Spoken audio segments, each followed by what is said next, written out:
Olá, muito boa tarde. Identificar o perfil e a salvaguarda dos direitos de quem é empregada doméstica foi esse o objetivo de um trabalho do Centro de Estudos e Sondagens da Universidade Católica, cujas conclusões vamos apresentar daqui a pouco com a diretora deste centro, Verónica Policarpo, convidada do programa Eclésia. Antes mostramos notícias que marcam a atualidade religiosa.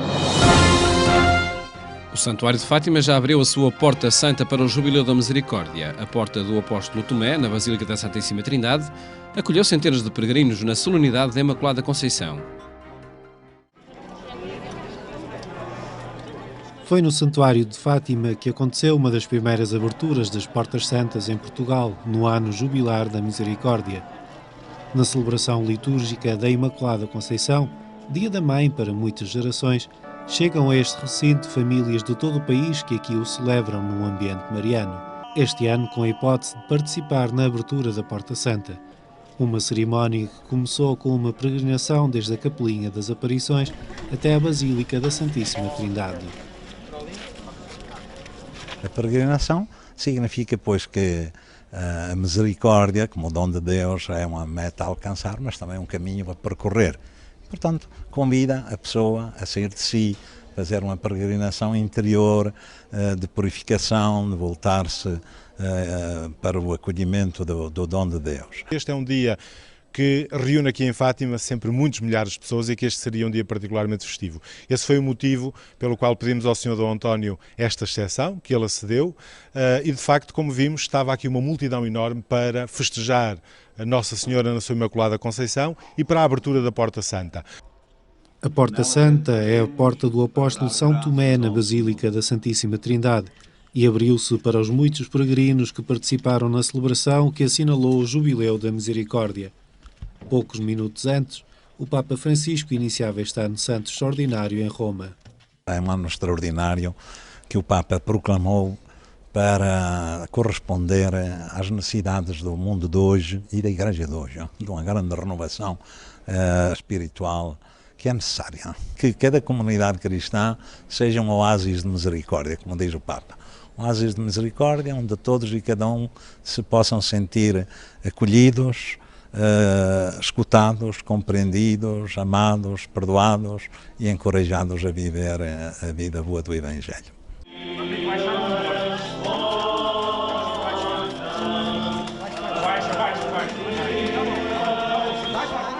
Misericórdia é a palavra-chave para a mensagem de Fátima.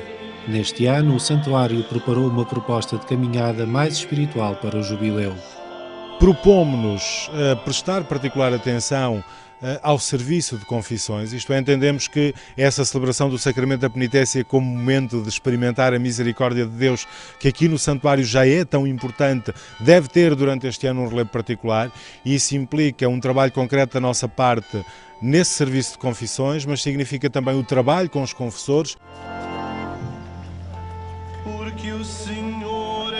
Na solenidade da Imaculada Conceição, o Bispo de Leiria Fátima destacou que no santuário as pessoas refrescam a fé e procuram perdão, conforto e consolação. É um oásis de misericórdia também, que ajuda ao crescimento da vitalidade, quer da Igreja, quer até do próprio país, porque para um país são é preciso que haja também uma saúde espiritual. Propostas do Santuário de Fátima para o Jubileu da Misericórdia, quando se aproxima o centenário das aparições marianas na Cova da Iria.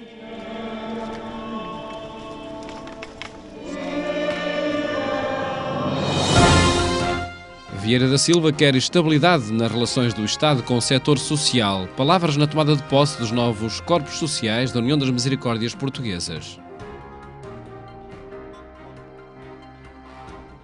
Foi no Centro João Paulo II, em Fátima, que os novos corpos sociais da União das Misericórdias Portuguesas tomaram posse para o quadriênio 2016-2019. Manuel Lemos é reconduzido na presidência deste organismo no momento em que muda o governo. O novo executivo é apoiado pelas forças políticas que já reivindicaram o fim da restituição dos hospitais às misericórdias. Uma questão que, para já, parece não estar a preocupar o responsável pela União das Misericórdias. Nós interagimos com os governos, mas protocolamos, acordamos e contratualizamos com o Estado.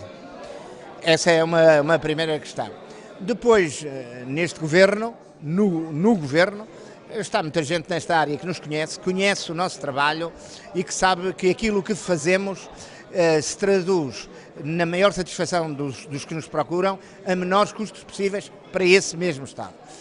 Manuel Lemos acrescenta que o Estado, com esta política de devolução de equipamentos às misericórdias, está a poupar mais de 25% nos custos e a possibilitar uma oferta ao público com mais qualidade. Dom José Traquina, que representou a Conferência Episcopal Portuguesa nesta tomada de posse, também pediu para que as motivações ideológicas não interfiram num trabalho que tem gerado bons resultados. Eu penso que isto não deve ser posto em causa, porque dar a possibilidade a que as pessoas desenvolvam as suas capacidades nestas instituições é justíssimo e, portanto, com respeito com todos os que pensam diferente, mas acho que é de acentuar a importância destas instituições e com provas dadas, não é? Não se trata apenas de uma questão ideológica, aqui é um dado factual, que é provas dadas pelo interesse pelos outros, pelo bem pelos outros. Vieira da Silva começou por sublinhar a longa trajetória de convivência entre o Estado e as instituições de solidariedade social e destacou a importância do bom senso. A Constituição Portuguesa reconhece a existência de um terceiro setor, do qual fazem parte como agentes de grande relevo as misericórdias. Mal seria que essa inspiração constitucional não permitisse ou não ajudasse a que aqueles que representam o Estado e a sociedade civil organizada não tivessem capacidade de trabalharem em conjunto para que os resultados sejam mais eficazes, mais duradouros e mais sólidos. Nada pior do que instabilidade, que mudanças de regras a todos os momentos para perturbar um bom trabalho feito em conjunto pelo Estado e pelo setor social. Entretanto, à margem dos trabalhos, a União das Misericórdias Portuguesas quis homenagear o padre Vítor Melícias pelo seu exemplo e tantos anos de dedicação. Uma iniciativa que colheu de surpresa o homenageado. Acolho com surpresa, com a consciência absoluta de que não mereço minimamente, mas por outro lado com a alegria de sentir que estas instituições, fiéis à tradição e à cultura portuguesa, mantêm valores como a boa memória de quem os serve, a gratidão, o reconhecimento e o respeito. O padre Vítor Melícias foi provedor da Santa Casa da Misericórdia de Lisboa e durante vários anos liderou também a União das Misericórdias Portuguesa.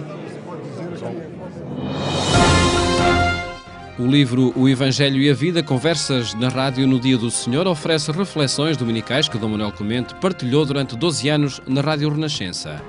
O terceiro volume foi agora apresentado referente ao ciclo litúrgico do ano C.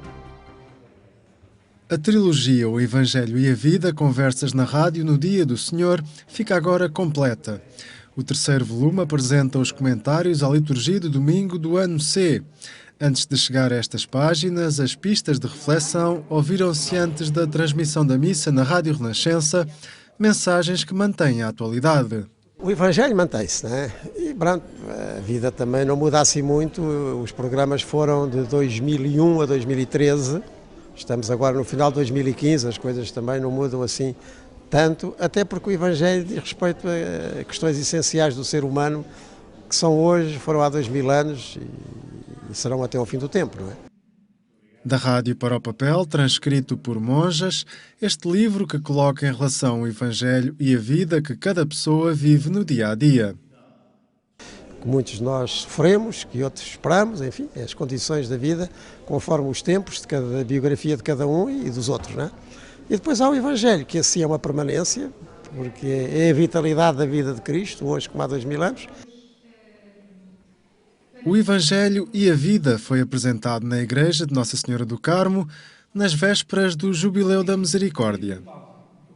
E a misericórdia, ao contrário do que pode parecer à partida, não é sermos bonzinhos e fazermos um ato de caridade uma vez por ano. Ir uma vez ou outra ao banco alimentar é outra coisa, é aceitar aceitar que isto de ser cristão e de ser decente não tem nada a ver com tentar ser perfeito, tu seres perfeito, tem a ver com aceitares a imperfeição dos outros e muitas vezes a imperfeição que tu detestas nos outros. E isso é um desafio enorme. Para Henrique Raposo é fundamental a presença da Igreja nos meios de comunicação, com uma reflexão atual dos Evangelhos. Por exemplo, neste livro ele fala desta mania contemporânea que é andarmos na rua com fones e agarrados ao telefone em vez de estarmos a escutar as pessoas. O que eu acho mais interessante é pegarmos na mensagem do Evangelho e, sem dizermos que somos católicos ou cristãos, ver cada problema da sociedade de maneira cristã. Para os cristãos e todas as pessoas de boa vontade é pedido o acesso à melhor informação possível, como os textos do Evangelho e da vida. São de extrema utilidade, uma vez que eles correspondem a uma catequese adulta, uma catequese segura, e ao abrir de portas de horizontes novos, que me parece ser fundamental hoje. É extremamente útil, uma vez que permite a todos aqueles que precisam de ter uma luz relativamente aos desafios fundamentais da realidade que hoje nos cerca. Se servir para que as pessoas vivam melhor o domingo, segundo o Evangelho, já me dou por muito bem gratificado. As reflexões publicadas no terceiro livro de comentários dominicais referem-se às leituras do ano C, o tempo litúrgico que a Igreja está a viver desde o primeiro domingo do Advento.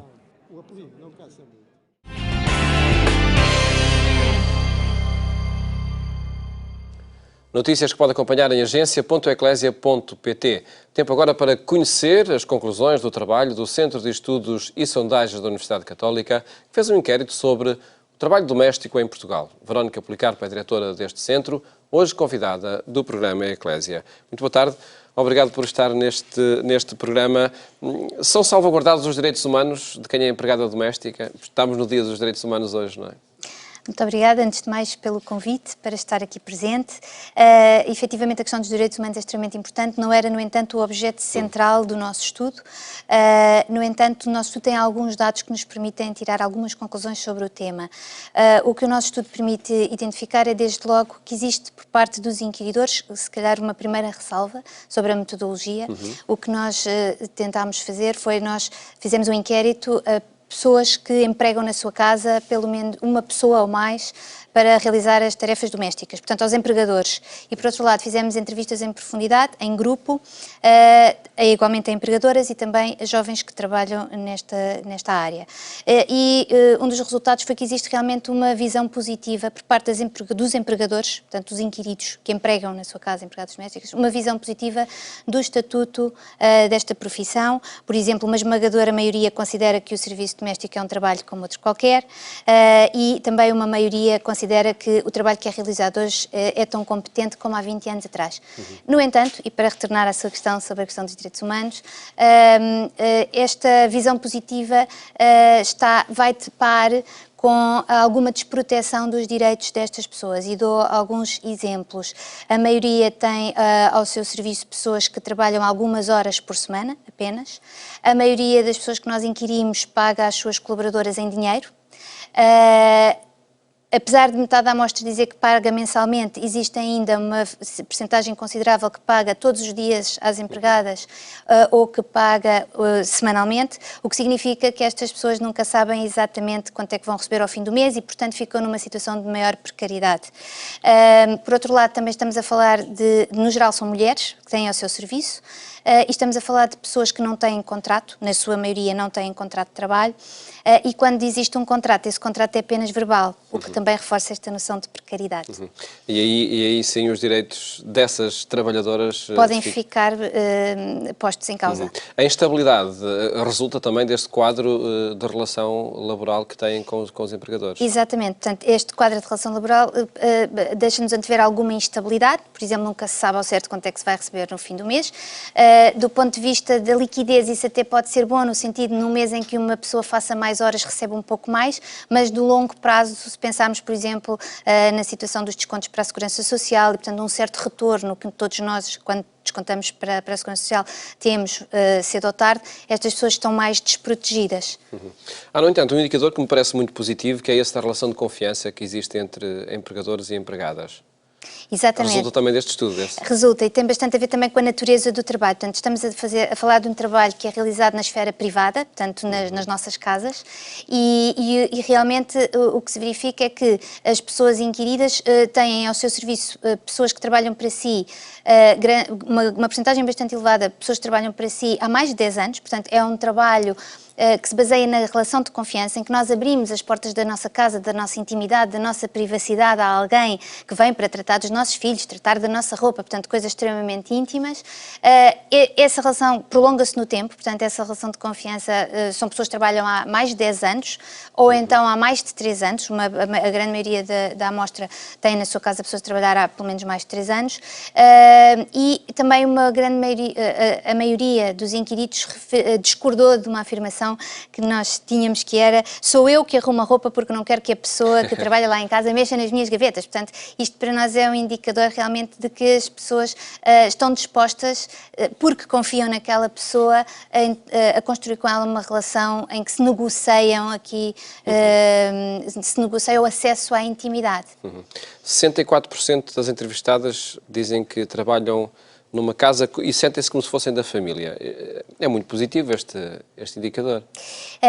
Exato, nós perguntámos aos empregadores, não é? E 64% dos empregadores referiu que considera que a pessoa que trabalha na sua casa é como se fosse da família. No entanto, portanto, o que nós conseguimos ver aqui claramente é a adesão a no fundo, a uma ideia positiva, não é? Em que nós tentamos enquadrar a pessoa que, no fundo, há tantos anos trabalha ali e mexe com a nossa privacidade numa relação que nos é familiar, que é a noção de família, não é? Portanto, uma relação em que a intimidade é enquadrada em termos que nos são conhecidos. Isso, no entanto, não nos pode fazer esquecer que estas relações entre empregadores e trabalhadoras domésticas estão atravessadas por desigualdades, não é? Portanto, uma coisa é nós considerarmos aquela pessoa da família ou não, outra coisa é quais são as práticas concretas no dia-a-dia. Ela senta-se connosco à mesa, ela vem às festas dos nossos filhos. Portanto, essas desigualdades continuam a existir e não desapareceram. E não dignificam, por certo, também essa profissão. O que fazer para a valorizar? Um dos aspectos que o nosso estudo tentava abordar é a questão das qualificações profissionais para exercer a profissão. Pode criar-se uma ideia de que qualquer pessoa, por exemplo, se perder o seu trabalho, de longa data, etc., pode não ter outra saída a não ser trabalhar nesta área, o que não é necessariamente verdade, porque é um trabalho bastante exigente que requer competências até especializadas, como, por exemplo, confeccionar a comida. Outro indicador de confiança, não é qualquer pessoa que nós entregamos a confecção das nossas refeições e das refeições que os nossos filhos também vão comer. Portanto, todo este trabalho requer competências extremamente específicas e a maioria dos inquiridos foi da opinião de que seria vantajoso que que houvesse uma formação especializada para estas trabalhadoras. Portanto, eu penso que algo que poderia ser feito era exatamente identificando as necessidades e identificando as necessidades do mercado, haver uma oferta formativa por parte das organizações ou da sociedade civil ou do próprio Estado que enquadrasse esta prática profissional e por via dessa profissionalização, dignificar a profissão, evidentemente. Portanto, quando contratamos uma empregada doméstica, contratamos um serviço, como podemos contratar um canalizador, qualquer outra profissão. De que forma é que este tema chegou ao CESOP, ao Centro de Estudos e Sondagens da Universidade Católica? Enfim, encontramos essa referência do CESOP muitas vezes em eleições, noutros géneros de sondagens. Quem foi Quem é o interessado nestes indicadores? O trabalho foi uma iniciativa da Congregação das Religiosas de Maria Imaculada, que é uma congregação que tem na sua missão acompanhamento de jovens, algumas das quais estão exatamente nesta linha de atividade, portanto, no trabalho doméstico. E, portanto, foi com o objetivo de fornecer informação a esta congregação que lhes permitisse enquadrar melhor o trabalho que fazem junto dessas jovens que o trabalho foi realizado. E, na sua opinião, a partir das conclusões a que chegaram, que dados forneceram à congregação da Religiosa Maria Imaculada para que, de facto, o trabalho seja mais qualificado e promova também as empregadas domésticas? Todos estes de que temos estado a falar, a par também com a necessidade de sensibilizar as pessoas, quer os empregadores que se dirigem à própria congregação à procura de alguém que possa desempenhar estas tarefas, quer as próprias jovens que desempenham este trabalho, sensibilizar para a necessidade de tornar o trabalho menos precário, de tornar o trabalho mais qualificado e mais digno, evidentemente. E estamos a falar normalmente de empregadas que são portuguesas ou também já a população imigrante? Também há população imigrante. Na nossa amostra, a maioria dos inquiridos tinham empregadas de nacionalidade portuguesa, mulheres, portanto são na esmagadora maioria mulheres, esse é um aspecto importante. Esta profissão ainda é atravessada por uma grande desigualdade de género. Perguntávamos aos inquiridos o que é, se consideravam que era indiferente para si que fosse um homem ou uma mulher a desempenhar aquelas funções, e eles responderam, apesar de cerca de 1 em cada 3 ser da opinião que sim, que seria indiferente, mais de metade ainda é da opinião que não é indiferente. Portanto, continua a ser uma profissão que atualiza muitos estereótipos de género e também aí é, na nossa opinião, importante fazer uma sensibilização, quer de empregadores, quer de quem está a dar formação a estas jovens para ir para o mercado de trabalho. Dados que, por certo, vão ajudar a dignificar e a promover esta profissão. Verónica Policarpo, agradeço ter estado aqui no programa Eclésia a apresentar os resultados deste estudo sobre o trabalho doméstico em Portugal. Mais logo pode ouvir o programa Eclésia também na rádio, na Antena 1, pelas 22h45. Votos de boa tarde. Até amanhã, se Deus quiser.